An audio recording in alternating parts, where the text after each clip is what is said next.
আসসালামু আলাইকুম everyone, welcome to my another video. আজকে আমি আপনাদের বানিয়ে দেখাবো সকালে নাস্তা খাওয়ার পরে মাঝে মাঝে যে অবশিষ্ট রুটিগুলো থেকে যায় সেগুলো কাজে লাগিয়ে কিভাবে অল্প সময় ঝটফট একটি মজাদার নাস্তা তৈরি করতে পারবেন সেই রেসিপি। এর জন্য লাগবে দুটি মিডিয়াম সাইজের আলু। আলুগুলো আমি সিদ্ধ করে খোসা ছাড়িয়ে ভালোভাবে ম্যাশ করে নিয়েছি। এবার অ্যাড করে দিচ্ছি পেঁয়াজ বেরেস্তা, 1 চা চামচ ভাজা মরিচের গুঁড়া, ঝালটা অবশ্যই আপনাদের পছন্দ মতো ব্যবহার করবেন। আর দিয়ে দিচ্ছি পুদিনা পাতা কুচি। এই নাস্তায় আমার কাছে পুদিনা পাতার ফ্লেভারটা ভালো লাগে তাই দিয়ে দিচ্ছি।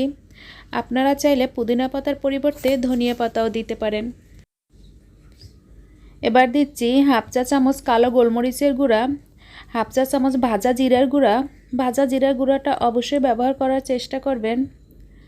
আর দিয়ে দিব 1 চা চামচ চাট মশলা। আর দিচ্ছি 1 টেবিল চামচ পরিমাণ সরিষার তেল। এবার সবগুলো উপকরণ একসাথে ভালোভাবে মিশিয়ে নিচ্ছি।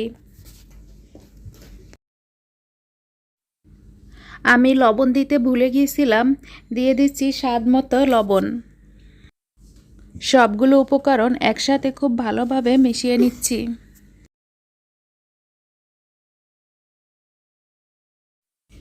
এখানে একটি বাটিতে 1 টেবিল চামচ পরিমাণ ময়দা সামান্য পানি দিয়ে গুলিয়ে এভাবে একটি আঠার মতো বানিয়ে এক সাইড করে রেখে দিব, যেটা পরবর্তীতে কাজে লাগবে। আপনাদের কাছে আমার ভিডিও ভালো লাগলে প্লিজ ভিডিওতে একটি লাইক দিয়ে আমার চ্যানেলটি সাবস্ক্রাইব করে রাখবেন।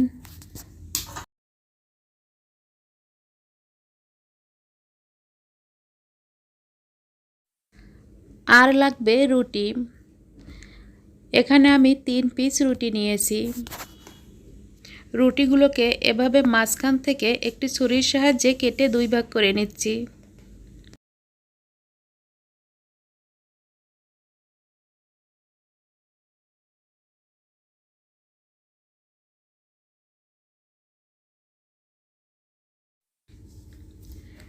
এবার এখান থেকে 1 ভাগ রুটি নিয়ে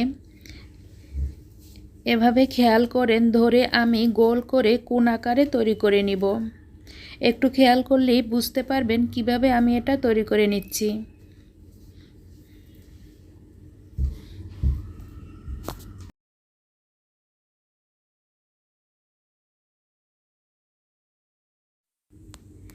এবার আমি যে পুরটা রেডি করে রেখেছিলাম সেটা এর ভিতরে ঢুকিয়ে দিচ্ছি। একটু চেপে চেপে এভাবে ভিতরের দিকে ঢুকিয়ে দিতে হবে।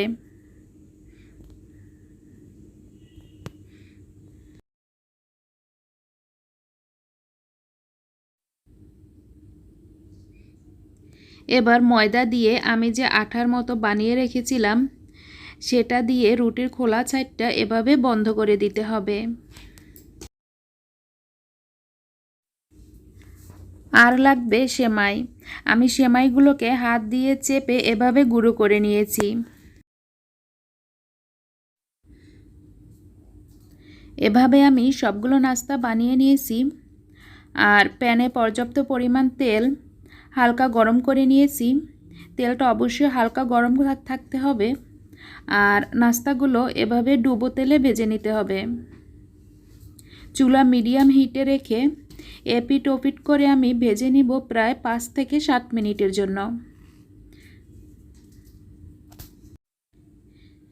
এভাবে 5 থেকে 7 মিনিট ভেজে নেওয়ার পরে যখন এরকম একটি কালার চলে আসবে তখন এগুলোকে তেল ঝরিয়ে উঠিয়ে নিতে হবে। আর তেল থেকে উঠানোর পরে অবশ্যই চেষ্টা করবেন একটি কিচেন টিস্যুর উপরে রেখে দেওয়ার জন্য। যারা আমার চ্যানেলটি অলরেডি সাবস্ক্রাইব করেছেন তাদেরকে অসংখ্য ধন্যবাদ। আর যারা নতুন দেখতেছেন প্লিজ আমার চ্যানেলটি সাবস্ক্রাইব করে অল অপশন ক্লিক করে রাখবেন, যাতে নতুন কোনো ভিডিও আপলোড করলে তার নোটিফিকেশন আপনাদের মোবাইলে চলে যায়।